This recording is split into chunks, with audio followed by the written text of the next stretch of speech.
दोस्तों, Cadbury dairy milk जो India में बिकने वाली सबसे पुरानी चॉकलेट्स में से एक है, एक ब्रिटिश कंपनी द्वारा बनाई जाती है, जिसे 1824 में यूनाइटेड किंगडम में शुरू किया गया था। हर कंट्री में बनने वाली कैडबरी डेयरी मिल्क का टेस्ट एक दूसरे से बिल्कुल अलग होता है।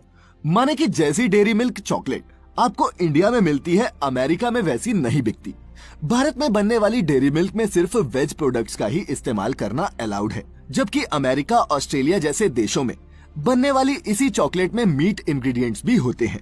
हाल ही में सोशल मीडिया पर वायरल हुआ स्क्रीनशॉट जिसमें डेयरी मिल्क में बीफ के इस्तेमाल की बात कही गई थी, ऐसे ही किसी दूसरे देश में मैन्युफैक्चर्ड चॉकलेट का था। खैर, डेयरी मिल्क चॉकलेट के बेसिक इंग्रेडिएंट्स की बात करें तो वो होते हैं कोको बीन्स, मिल्क, बटर और शुगर। दोस्तों, किसी भी तरह का चॉकलेट हो, ये तैयार कोको बीन से ही होता है और इन्हीं को प्रोसेस करके चॉकलेट पाउडर बनाया जाता है। डेयरी मिल्क बनाने में जो कोको बीन्स इस्तेमाल होती हैं, वो आयरलैंड से मंगवाई जाती हैं। बगानों से कोको बीन्स को लाने के बाद पहले वर्कर्स इनकी सफाई करते हैं और इन्हें धूप में अच्छे से सुखाते हैं। फिर इन कोको बीन्स को फैक्ट्री में लाया जाता है, जहां इनकी 2 से 3 बार अलग अलग मशीन में अच्छे से सफाई होती है। लेकिन इतनी सफाई के बावजूद भी मशीन में कोको बीन्स के साथ बहुत सारे इंसेक्ट्स मैश हो जाते हैं, जिसमें बगानों में पाए जाने वाले कीड़े मकोड़ों से लेकर कॉकरोचेस तक शामिल होते हैं। एफडीए के मुताबिक 125 ग्राम की एक चॉकलेट में कम से कम 60 अलग अलग बग्स के फ्रेगमेंट्स और बॉडी पार्ट्स मिक्स हो सकते हैं। और सिर्फ इतना ही नहीं, कई कंपनीज चॉकलेट में अमाइनो एसिड को पूरा करने के लिए चूहे के बालों तक का इस्तेमाल करती हैं। और दोस्तों, ये रोडेंट हेयर सिर्फ चॉकलेट्स में ही नहीं पाए जाते, बल्कि मार्केट में मिलने वाली जेली, कैंडीज जैसे कई और भी रेडीमेड फूड प्रोडक्ट्स में भी इस्तेमाल होते हैं। चॉकलेट पाउडर तैयार होने के बाद अब बारी आती है बटर की। डेयरी फार्म से लाया गया बटर मशीन में चॉकलेट पाउडर के साथ मिलाया जाता है और फिर काफी देर तक इसे मशीन में अच्छे से मिक्स किया जाता है। बटर और कोको पाउडर के मिक्स होने के बाद इसमें फिर शुगर मिलाई जाती है, जो इसमें मिठास भरती है। फिर फ्लेवर के लिए फ्रूट, नट्स, ओरियो या फिर दूसरे आर्टिफिशियल फ्लेवर्स डाले जाते हैं और इसे 2 घंटे तक एक मशीन में मिक्स किया जाता है। सभी इंग्रेडिएंट्स के मिक्स होने के बाद ये चॉकलेट सिरप का रूप ले लेता है। फिर इस चॉकलेट सिरप को रोलिंग मशीन पर 1 से 2 घंटे तक घुमाया जाता है, ताकि चॉकलेट सिरप और गाढ़ा हो सके।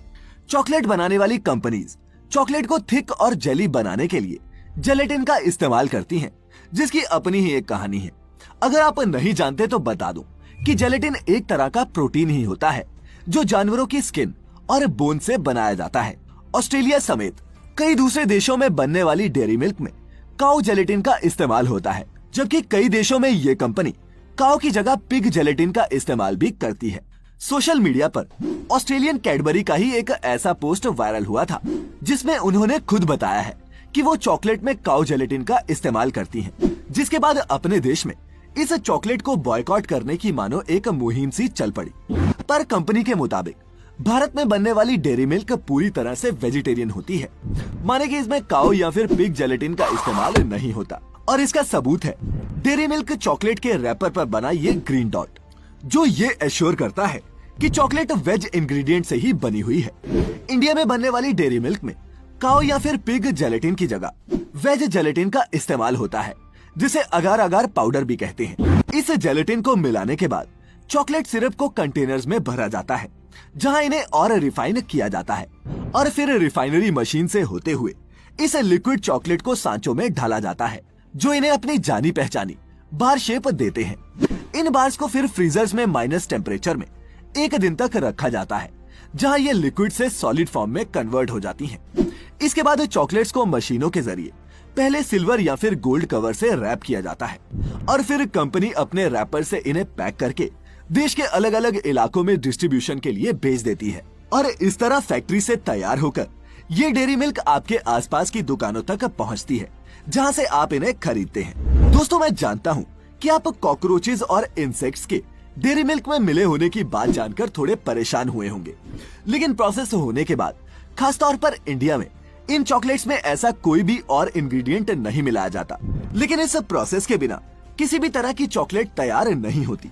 खासतौर पर इंडिया में इन चॉकलेट्स में ऐसा कोई भी इंग्रेडिएंट नहीं मिलाया जाता जो नॉन वेजिटेरियन हो। लेकिन कोई भी चीज वेजिटेरियन हो, इसीलिए हम उसे खाने लग जाएं, ये भी तो जरूरी नहीं। इन चॉकलेट्स और मार्केट में बिकने वाली ज्यादातर कैंडीज में किसी न किसी हार्मफुल इंग्रेडिएंट का इस्तेमाल होता ही है। इसीलिए मेरी माने तो बच्चों को ये जहर देने से अच्छा है कि उन्हें गुड़ की चिक्की और बेसन के लड्डुओं की आदत डलवाएं।